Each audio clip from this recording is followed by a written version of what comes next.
Good morning students. और सब बढ़िया। उम्मीद करेंगे कि आप लोग क्वेश्चन लगा रहे हैं। कल मैंने आप लोगों को यंग मॉडल से रिलेटेड कुछ क्वेश्चंस करवाए थे जो कि अच्छे क्वेश्चन थे। और मैंने ये भी बोला था, नहीं बोला था तो सुन लीजिए, कि 20 क्वेश्चन लगा रहे थे।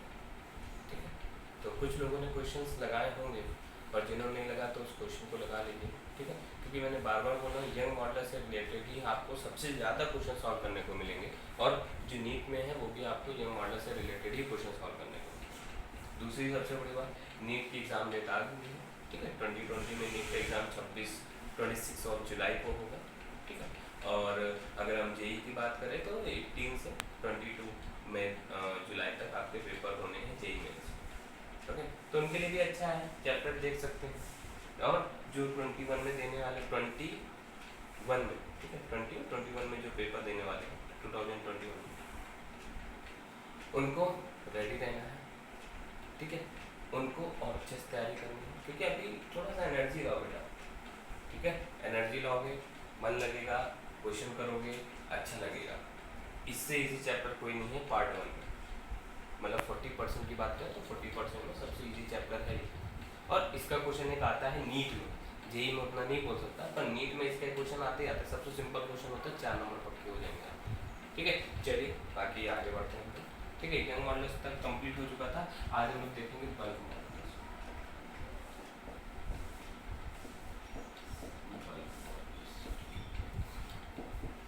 बल्क मॉडल्स, ओके, चलिए भाई बल्क मॉडल्स समझ लेते हैं। सिंपल सा है बल्क मॉडल्स। बल्क मॉडल्स की अगर हम बात करें तो इसको हम बेसिकली डिनोट करते हैं के से। ठीक है, तो इसको हम लिखेंगे, it is the ratio of volume stress to volume strain. Simple सा, हम आपको स्ट्रेस बता चुके, स्ट्रेन बता चुके। अब देखो कैसे। मान लीजिए हमारे पास कोई एक ऑब्जेक्ट है। ठीक है, ये हमारे पास कोई ऑब्जेक्ट है, क्यूबिकल ऑब्जेक्ट है। ठीक है, इसका वॉल्यूम है v। ठीक है, हमने क्या बोला, इस पर हम चारों तरफ से प्रेशर इंपैक्ट कर रहे हैं। ठीक है, चारों तरफ से हम प्रेशर, जब प्रेशर इंपैक्ट करेंगे चारों तरफ से, तो इस बॉडी के वॉल्यूम में कुछ चेंजमेंट आ जाएगा। तो इस बॉडी का वॉल्यूम कुछ चेंज हो गया भाई। ठीक है, पहले भी था, प्रेशर लगाने के बाद वॉल्यूम क्या बन गया, डेल्टा V। ठीक है, तो बल्क मॉडुलस क्या है, रेशियो ऑफ स्ट्रेस। अगर हम यहाँ पर स्ट्रेस के लिए बोले तो हमारे पास वॉल्यूम स्ट्रेस के लिए फार्मूला आप लोगों को याद होगा। वॉल्यूम स्ट्रेस के लिए फार्मूला हम F/A लिखते हैं, या फिर हम F/A को P भी तो लिख सकते हैं। किसी कोई ऑब्जेक्शन नहीं होना चाहिए। और कैसा प्रेशर सब जगह पर लग रहा है तो हमने किसी कोई ऑब्जेक्शन नहीं होना चाहिए। ठीक है, चेंज ऑफ प्रेशर। अब वॉल्यूम स्ट्रेन की अगर हम बात करें भाई, वॉल्यूम स्ट्रेन की चलिए बात, वॉल्यूम स्ट्रेन का मतलब क्या होता है, change of with respect to original. तो change of volume with respect to original. और सबसे बड़ी बात, वॉल्यूम कम हो रहा है और घटने के लिए, क्योंकि कंप्रेस कर रहे हैं ना, तो कंप्रेस में चीजें घटेंगी, सेपरेट तो माइनस निकलेगी। ठीक है, अब ये दोनों वैल्यू को इधर रख लो भाई, फार्मूले में पुट कर लेंगे तो हमारे पास K इज इक्वल टू क्या निकल रहा है, volume stress delta P upon volume strain minus delta V, और V ऊपर चला जाएगा। या फिर हम इसको ऐसे भी तो लिख सकते हैं, K is equal to minus को ऊपर, V को बाहर, delta P by delta V। ये हमारे लिए क्या बन गया, बल्क मॉडुलस। कोई ऑब्जेक्शन नहीं होना चाहिए। माइनस एन क्या रिप्रेजेंट कर रहा है, माइनस एन रिप्रेजेंट कर रहा है कि इसका जो वॉल्यूम है वो कम हो रहा है कंप्रेशन की कंडीशन में। ओके, समझ में आ गया होगा, कोई दिक्कत नहीं है। बल्क मॉडुलस जल्दी से नोट कर लीजिए। बल्क मॉडुलस, इसकी डेफिनेशन लिख सकते हो, it is the ratio of volume stress with respect to volume strain is known as bulk modulus. Note करिए जल्दी।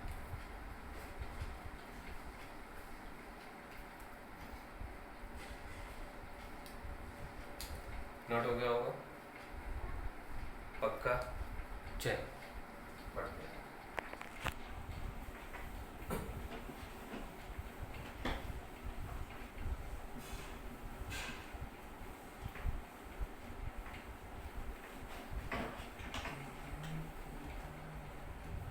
चलिए आगे देखते हैं।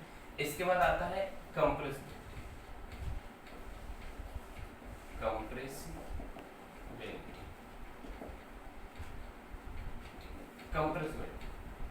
Compressibility, it is the reciprocal of bulk modulus. C हमारे लिए compressibility रिप्रेजेंटेशन, K हमारे लिए bulk modulus रिप्रेजेंटेशन। तो it is the reciprocal of bulk modulus। जो bulk modulus का reciprocal होगा वो हमारे लिए क्या होगा? compressibility। चलो भाई अब K की वैल्यू रख लेते हैं। तो हमने K के लिए फॉर्मूला क्या निकाला है, याद होना चाहिए वही। तो डेल्टा P और डेल्टा भी ऊपर चला जाएगा तो हमारे लिए माइनस का डेल्टा V बाय, या फिर और अच्छा लिखना चाहें तो हम इसको ऐसे भी लिख सकते हैं भाई, minus delta V by delta P। और ये हमारे लिए ये है कंप्रेसिबिलिटी का फॉर्मूला। केवल यहाँ पर ही यूनिट चेंज हो रही है, हर जगह पर न्यूटन पर मीटर स्क्वायर, यहाँ पर कंप्रेसिबिलिटी तो यूनिट चेंज हो जाएगी तो मीटर स्क्वायर पर न्यूटन, ये हमारे लिए यहाँ पर ही यूनिट चेंज हो जाएगी। तो कंप्रेसिबिलिटी क्या है? Reciprocal of bulk modulus. Bulk modulus में अगर चीजें बढ़ेंगी तो कंप्रेसिबिलिटी में वही चीजें कम हो जाएगी। समझ में आ गया भाई? ठीक है। कंप्रेसिबिलिटी की अगर हम बात करें बल्क मॉडुलस के लिए तो हमेशा याद रखिए bulk modulus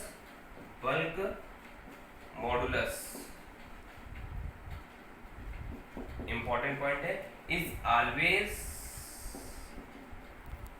maximum in solid. हमेशा याद रखिए बल्क मॉडुलस सॉलिड में मैक्सिमम होगा और compressibility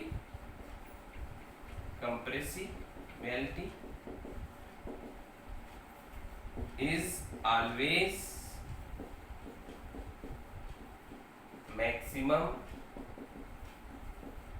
in gas। Bulk modulus हमेशा सॉलिड में मैक्सिमम होगा और कंप्रेसिबिलिटी हमेशा गैस में मैक्सिमम। ये चीज याद रखिए आप, इंपॉर्टेंट पॉइंट है।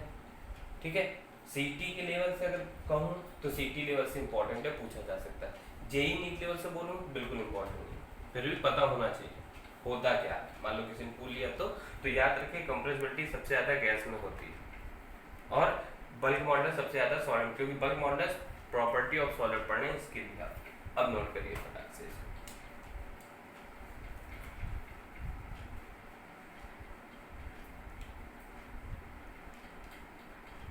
नोट हो गया होगा, थोड़ा छोटा टॉपिक था। ठीक है, ओके चल आगे बढ़ेंगे हम लोग।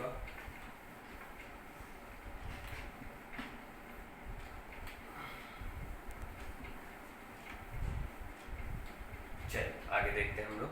अब नेक्स्ट हम लोग आएंगे मॉडुलस ऑफ रिजिडिटी, या फिर इसको कहते हैं शेयरिंग मॉडुलस। इसको शेयरिंग मॉडुलस भी कहते हैं। ठीक है, मॉडुलस ऑफ रिजिडिटी या फिर शेयरिंग मॉडुलस, सिंपल सा है। इसको पहले समझ लेते हैं फिर एक्सप्लेन करते हैं। शेयरिंग में आप लोगों को बता चुका हूं, कोई ऑब्जेक्ट है तो उसका सरफेस फिक्स्ड होना चाहिए। ये फिक्स्ड है, इस पर हम क्या लगाएंगे? Tangential force. जैसे हम टेंजेंशियल फोर्स लगाएंगे तो इसका डिस्प्लेसमेंट ये x है। हमने जैसे टेंजेंशियल फोर्स लगाया तो ये क्या हो जाएगा? शेयर्ड हो जाएगा, ये भी शेयर्ड हो जाएगा भाई। ठीक है, जब ये शेयर्ड हो जाएगा तो ये कितना गया? इसने कवर किया delta x।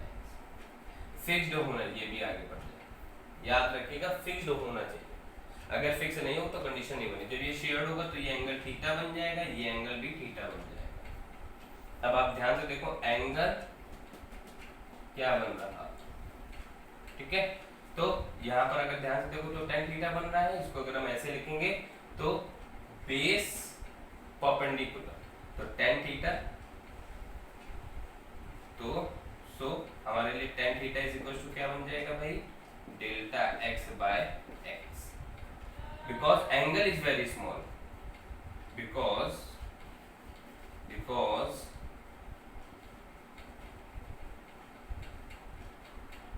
Angle is very small.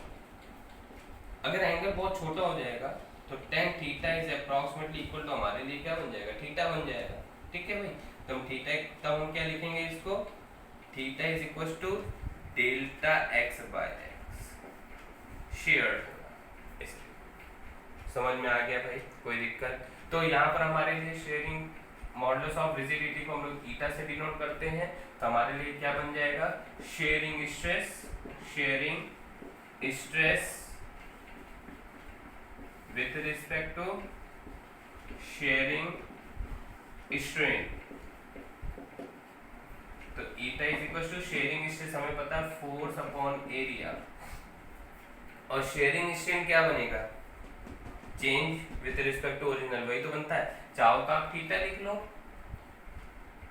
या फिर हम थीटा की जगह पर क्या रख सकते हैं, ये रख सकते हैं, तो हम क्या लिख सकते हैं, एफ अपॉन में ए, थीटा की वैल्यू डेल्टा x और x, ये हमारे लिए शेयरिंग स्ट्रेन का फार्मूला।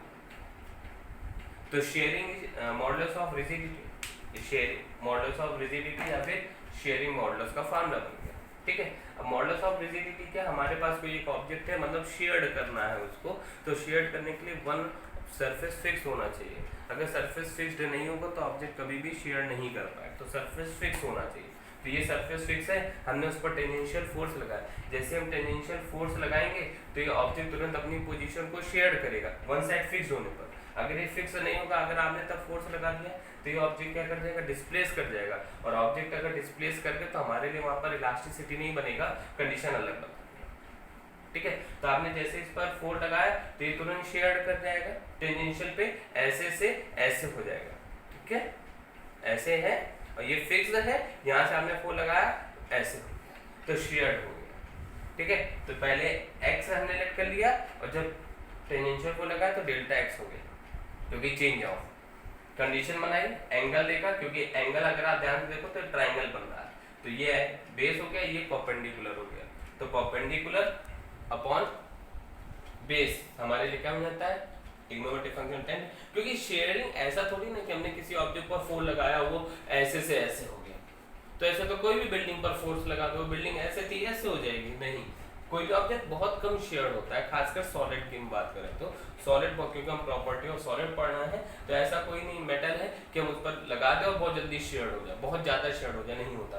तो हमने इसलिए एंगल बहुत ही छोटा कंसीडर कर लिया, क्योंकि angle is very very small, तो वहाँ पर हमारे लिए tan थीटा थीटा हमने ये वैल्यू फिर हमने लिखा। ठीक है, नोट करिए, मॉडुलस ऑफ रिजिडिटी या sharing modulus, dimension unit same रहेगी, न्यूटन पर मीटर स्क्वायर, तो डायमेंशन आपको पता ही है, ml -1 t -2, नोट करिए जल्दी।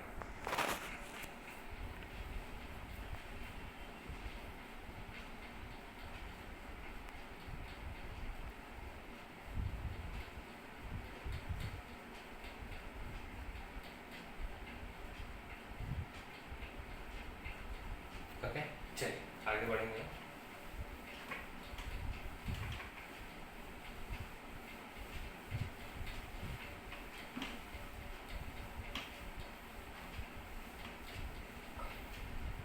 अब नेक्स्ट आते हैं हम लोग पॉइजन्स रेशियो। पॉइजन्स रेशियो, इसको सिंपल सा टॉपिक है, ज़्यादा कुछ इसमें लोड नहीं लगाना, ठीक है, सीधा सा समझ लेंगे, सिंपल। पॉइजन रेशियो के तो पहले पॉइजन रेशियो समझते हैं होता क्या है। मान लीजिए हमारे पास ये कोई रॉड है,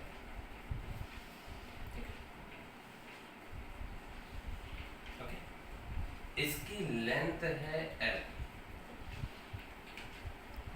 और इसका रेडियस जो है वो है R, देख नहीं रहा होगा रेडियस अलग से, इसकी रेडियस है। अब ये रॉड पर हमने लगाया फोर्स, कौन सा फोर्स? डिफॉर्म। जैसे इस रॉड पर डिफॉर्मिंग फोर्स लगाएंगे तो इस रॉड का कुछ चेंजमेंट हो जाएगा। इस रॉड में कुछ चेंजमेंट होगा। तो चेंजमेंट देखिए, चेंजमेंट दिखाते हैं आपको। लेंथ थी L, तो यहाँ तक अगर आप देखो तो लेंथ तो यहाँ तक L ही है। यहाँ पर लेंथ बढ़ गई तो जो बड़ी वो चेंज हो गई। रेडियस था R, तो ये हमारे लिए रेडियस तो कम होगा भाई। क्यों? क्योंकि जब किसी, भाई हम क्या पढ़े? इलास्टिसिटी पढ़े। हम जब किसी भी ऑब्जेक्ट को खींचते हैं तो खींचेंगे तो उसका, अगर हम खींच रहे हैं तो पहले वो पतला मोटा था, जैसे हम उसको खींचेंगे तो वो उसका वायर हो या कोई भी लॉन्गिट्यूडनल के अकॉर्डिंग हो या फिर वॉल्यूम के अकॉर्डिंग हो, ठीक है। तो किसी भी, खासकर ये तो पॉइजनस रेशियो आपका लॉन्गिट्यूडनल के अकॉर्डिंग लगता है। तो किसी भी ऑब्जेक्ट जो भी लेंथ के अकॉर्डिंग अगर हम खींचेंगे तो पहले उसकी जो रेडियस थी या पहले उसका जो डायमीटर था या पहले उसका जो एरिया था, वो जब खींचेंगे तो रेडियस कम होगी, जब रेडियस कम होगी तो डायमीटर कम होगा, और जब डायमीटर कम होगा तो फिर एरिया भी कम हो जाएगा। लेंथ बढ़ेगी लेकिन रेडियस कम हो जाएगा। वही पॉइजन रेशियो होता है कि अब पॉइजन रेशियो क्या होता है उसको समझो, सिंपल सा है। इसको सिग्मा से डिनोट हम लोग करेंगे। ये बनता है lateral strain with respect to longitudinal strain. ये होता है इसका फार्मूला, बेसिक फार्मूला। अब लेटरल स्ट्रेन क्या है? बहुत लोगों को पता ही नहीं रहता है भाई लेटरल स्ट्रेन, ठीक है। बुक में भी प्रॉपर एक्सप्लेन नहीं, डेफिनेशन दी पर एक्सप्लेन नहीं व्हाट इज लेटरल स्ट्रेन। तो उसको लेटरल स्ट्रेन का मतलब है जब हम किसी ऑब्जेक्ट पर फोर्स लगाएंगे, डिफॉर्मिंग फोर्स, तो उसकी जो चीज कम होगी, कम क्या हो रहा है? रेडियस पहले r था, ये डेल्टा r, मतलब ये तो कम हो रहा है, तो जो चीज कम होगी वो हमारे लिए लेटरल स्ट्रेन, और जो बढ़ेगा, बढ़ने का तो आपको पता ही है लॉन्गिट्यूडनल स्ट्रेन, क्योंकि रेडियस तो कम हो रही है तो जो कम होगा वो लेटरल स्ट्रेन, याद रखिए। अब आपने बोला सर हम तो इसको टेंसाइल कर रहे हैं, अगर हम इसको कंप्रेशन करेंगे तो अगर हम इसी को कंप्रेस करेंगे तो ये लेंथ L थी, अब लेंथ कम हो जाएगी, ठीक है। और क्या बढ़ जाएगा? पहले रेडियस ये था और रेडियस बढ़ जाएगा, समझ गए। बट जनरली पॉइजनस रेशियो जो आपका यूज किया जाता है वो आपका इंक्रीजिंग के लिए बहुत ज्यादा यूज करते हैं, ऐसा नहीं टेंसाइल के लिए, कंप्रेशन के लिए यूज करते हैं, लेकिन सबसे ज्यादा टाइम हम लोग टेंसाइल के लिए यूज करते हैं। तो टेंसाइल के लिए जनरली आपको ये याद रखना है, रेडियस पहले थी r, फिर बढ़ गई, सॉरी घट गई, और लेंथ था L, ये बढ़ गया। तो लेटरल स्ट्रेन हमेशा याद रखिएगा डिक्रीज होगा टेंसाइल में, और लॉन्गिट्यूडनल स्ट्रेन बढ़ेगा, वो तो आपको पता ही। कंप्रेशन में आपका जो रेडियस है वो बढ़ जाएगी और लेंथ कम हो जाएगी, ठीक है। चलिए अब इसका फार्मूला क्या कहते हैं? तो सिग्मा इज इक्वल टू, इसका फार्मूला बोले तो लेटरल स्ट्रेन, फार्मूला क्या बना भाई? Delta r by r, okay, upon longitudinal strain delta L by L। अब देखो कम क्या हो रहा है? रेडियस कम हो रही है, तो इसके लिए माइनस लगाएंगे भाई, हमने आपको पहले ही बताया, ठीक है। या फिर हम इसको थोड़ा सा और अच्छा लिखना चाहें तो हम इसको ये भी तो लिख सकते हैं, delta r by r, okay, minus के साथ, और L को ऊपर लेंगे तो L अपॉन में डेल्टा है, ये बन गया। ये भी हम, ये हमारे लिए कंप्लीट फार्मूला है, ओके। और देखो ये तो हो गया रेडियस के अकॉर्डिंग,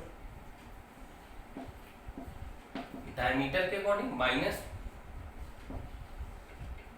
डेल्टा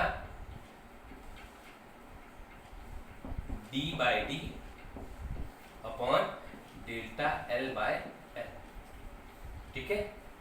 ये फार्मूला लिख भी दे रहा हूँ, अकॉर्डिंग टू रेडियस, ओके। ये हमारे लिए क्या हो जाएगा भाई? अकॉर्डिंग टू डायमीटर, ओके, अब इसको देख लेते हैं नेक्स्ट। एरिया के अकॉर्डिंग ये भी कम हो रहा, तो delta A by A upon delta L by L, तो ये किसके अकॉर्डिंग, तो इसको लिख लेंगे अकॉर्डिंग टू एरिया। ओके, तो ये आपके पास फॉर्मूले निकल आए हैं according to the diameter according to the area. ठीक है, और सबसे बड़ी बात जो बताना है, पॉइसन रेशियो की वैल्यू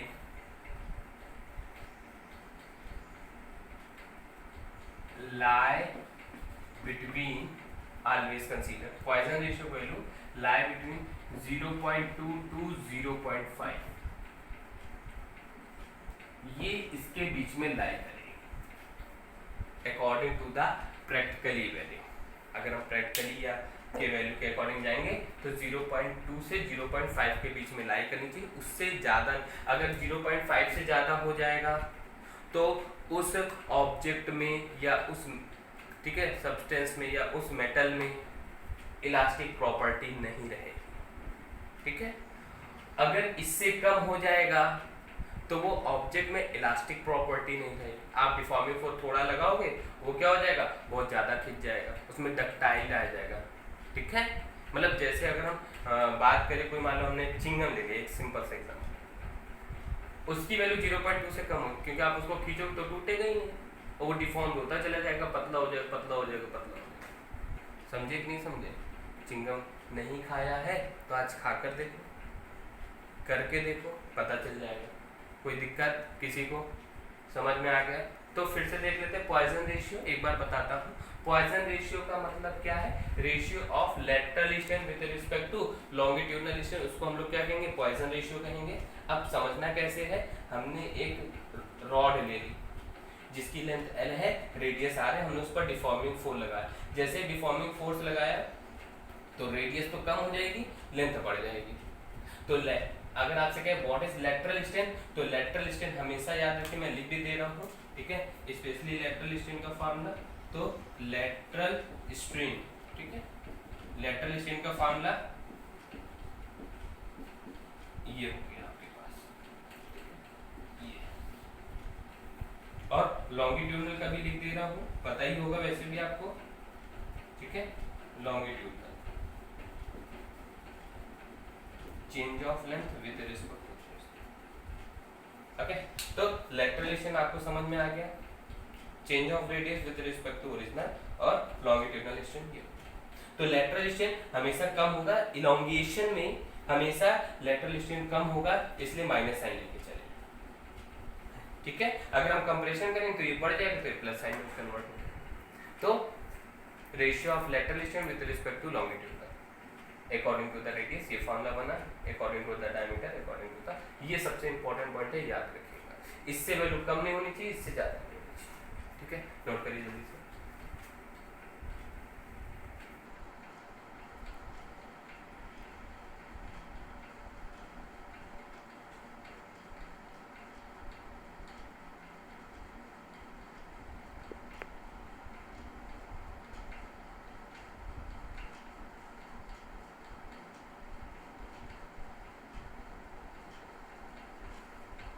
जल्दी नोट करिए भाई, क्वेश्चन करते हैं।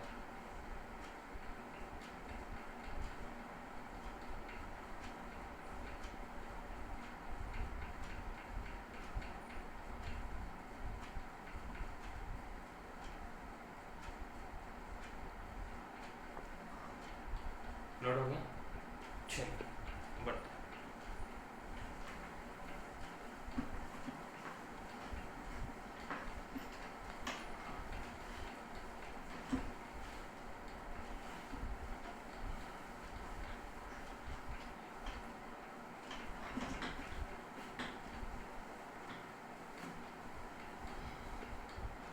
अब हम लोग क्वेश्चन करेंगे, ठीक है, बल्क मॉडल से।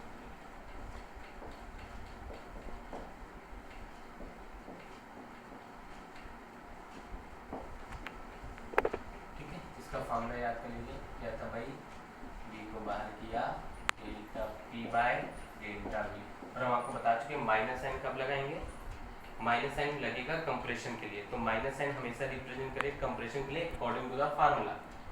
अगर आपका क्वेश्चन सॉल्व कर रहे हो निगेटिव साइन साथ में लेकर चले तो निगेटिव साइन हट जाता है, निगेटिव साइन के लिए ये रिप्रेजेंट करता है ऑब्जेक्ट कंप्रेस होता है। ठीक है, चलिए क्वेश्चन देखते हैं। क्वेश्चन कह रहा है आ क्यूबिकल बॉडी, ठीक है, a cubical body volume 8 centimeter cube to apply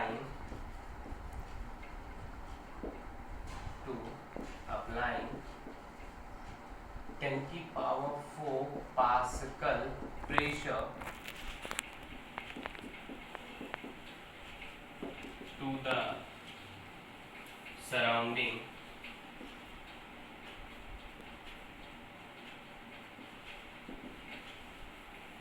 ठीक है, to the surrounding, so its volume to be changed and become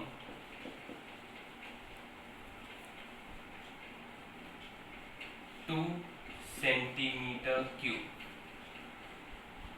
okay, 2 centimeter no, 2 millimeter cube, okay.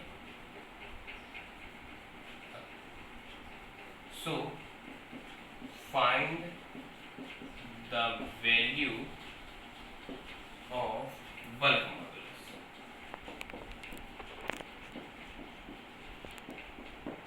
Bulk simple, okay, now check it out. तो bulk model simple सा हमें solve करते हैं, चलो भाई, ठीक है, सिंपल सा क्वेश्चन है, सीधा सीधा।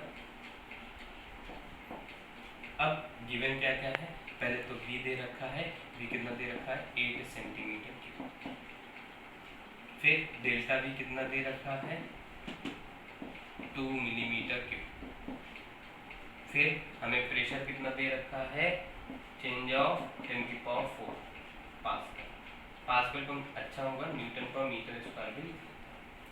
हमें बल्क मॉडल निकालना है, के का फॉर्मूला रखा, के का फॉर्मूला क्या रखेंगे हम लोग, minus V delta P by delta V, minus sign मैं पहले बोल चुका था, रखना हो रखो, नहीं रखना हो मत रखो, कि माइनस साइन ये रिप्रेजेंट करेगा कि ऑब्जेक्ट कंप्रेस हो रहा है, ठीक है, याद रखिए आप। तो हम माइनस साइन दिखा कर चल रहे हैं, नहीं तो बाद में कंफ्यूज हो जाओ। तो 8 सेंटीमीटर क्यूब मतलब 10 की पावर -2 का होल बरोबर, ठीक है। प्रेशर कितना दिया है 10 की power 4 upon volume 2 millimetre square, तो 2 मिलीमीटर 10 की power -3 sorry not a square cube बरोबर, ओके। अब 2 4 ठीक, अब इसको और सॉल्व कर लेते हैं पहले, तो हमारे पास क्या निकल कर आ गया 4, ठीक है, इंटू 10 की पावर -6 इंटू 10 की पावर 4 अपॉन 10 की पावर माइनस का 9, सॉल्व इट, ये माइनस ऊपर प्लस में हो जाएगा, तो कितना बन गया 9 और 13 4 13, तो 4 इंटू 10 की पावर 13 इंटू 10 की power -6, so got it, okay, minus sign is representing object is compressed, so minus, okay, so now we find -4 into 10 की power 7 Newton per meter square, this is the answer, okay।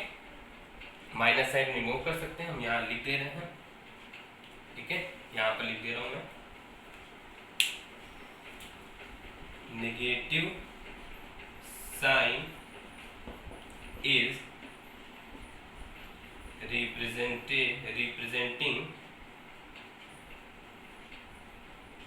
representing cubical body is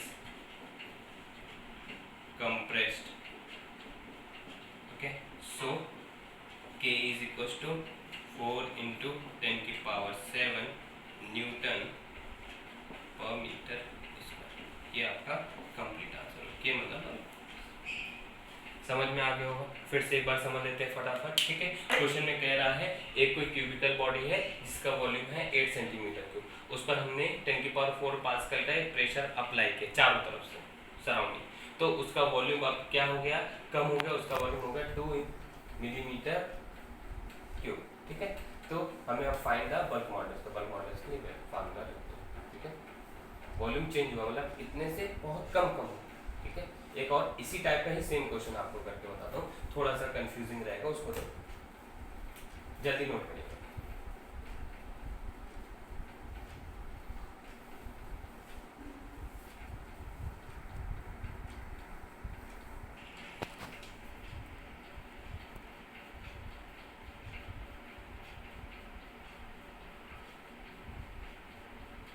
okay, done done done done done. चल आगे बढ़ो।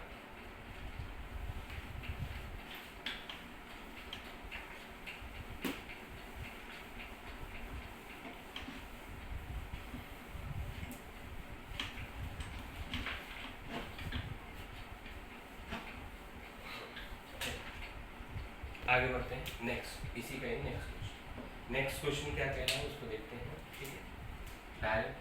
Find value of pressure to apply of an object which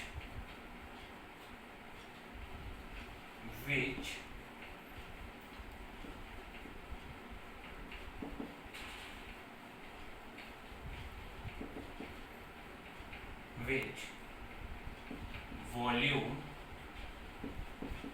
strain is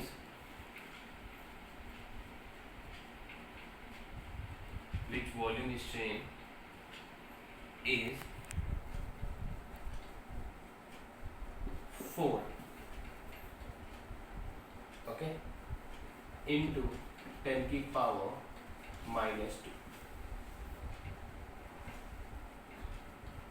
where k is equals to 6 into 10⁻⁷ newton per metre square. ये question simple सा है, कह रहा है हमें प्रेशर निकालना, मतलब प्रेशर, अब इसको सॉल्व करेंगे। प्रेशर का मतलब आपके पास कोई ऑब्जेक्ट है उसका प्रेशर, ठीक है। तो हमने प्रेशर की निकालना है, तो डेल्टा पी की वैल्यू निकालनी, ठीक है। वॉल्यूम स्ट्रेन की कोई यूनिट नहीं होती है। वॉल्यूम स्ट्रेन की अगर हम बात करें डायरेक्ट, तो वॉल्यूम स्ट्रेन का फार्मूला होता है डेल्टा वी बाय वी, और आपको एक पूरी वैल्यू दे रखी है 4 इंटू 10⁻⁻²। सबसे बड़ी बात, इसकी कोई यूनिट नहीं होती, तो यहाँ पर कोई यूनिट नहीं है। ये तो बाद में कॉल हो आपने सर यूनिट नहीं रखी, क्यों? वॉल्यूम स्ट्रेन यूनिट लेस है, क्योंकि मीटर क्यूब कट गया, सेंटीमीटर क्यूब कट गया, या कोई भी होगा तो कट जाएगा। के की वैल्यू आपको दे रखा है 6 into 10⁻⁷ newton per metre square. Formula लगाया, याद होगा, माइनस डेल्टा पी। अब वो पूरी वैल्यू है तो इसको हम ऐसे भी तो लिख सकते हैं भाई, क्योंकि यही तो भी ऊपर जाता है, और माइनस साइन रखो या ना रखो, हम यहाँ पे नहीं रख रहे हैं। निगेटिव साइन रिप्रेजेंट करेगा कंप्रेस हो रहा है, याद रखिए। हमें डेल्टा पी के लिए, तो delta P is equal to हमारे पास क्या बन गया, K delta V by V, okay. तो के की वैल्यू हमारे पास क्या निकल कर आएगी, डेल्टा पी की वैल्यू क्या निकल कर आएगी, के की वैल्यू 6 इंटू 10⁻⁷, इस पूरे की वैल्यू 4 इंटू 10⁻⁻², तो डेल्टा पी हमारे पास क्या निकल कर आ गया, 4 6 24, okay, into 10⁵ Newton per metre square. ये हमारे पास आंसर है। सिंपल सा क्वेश्चन था, समझ में आ गया होगा, किसी कोई दिक्कत नहीं है, ठीक है। तो इसी के साथ आपका मॉडुलस ऑफ इलास्टिसिटी के सारे टाइप्स खत्म हो गए। पॉइजनस रेशियो भी करा दिया है। कल हम इसी से रिलेटेड और क्योंकि इसी से रिलेटेड कल हम लोग और क्वेश्चंस करेंगे, ठीक है। क्वेश्चन करते रहिए, डाउट पूछते रहिए, बट हाँ क्वेश्चन ऑनेस्टली करते रहिए, डाउट आने चाहिए, ओके। तो आज के लिए हम इतना ही रखेंगे, कल हम लोग न्यूमेरिकल प्रैक्टिस करें तो आपको फॉर्मूले पता होना चाहिए, ओके। चलिए फिर आज के लिए इतना ही, गुड बाय।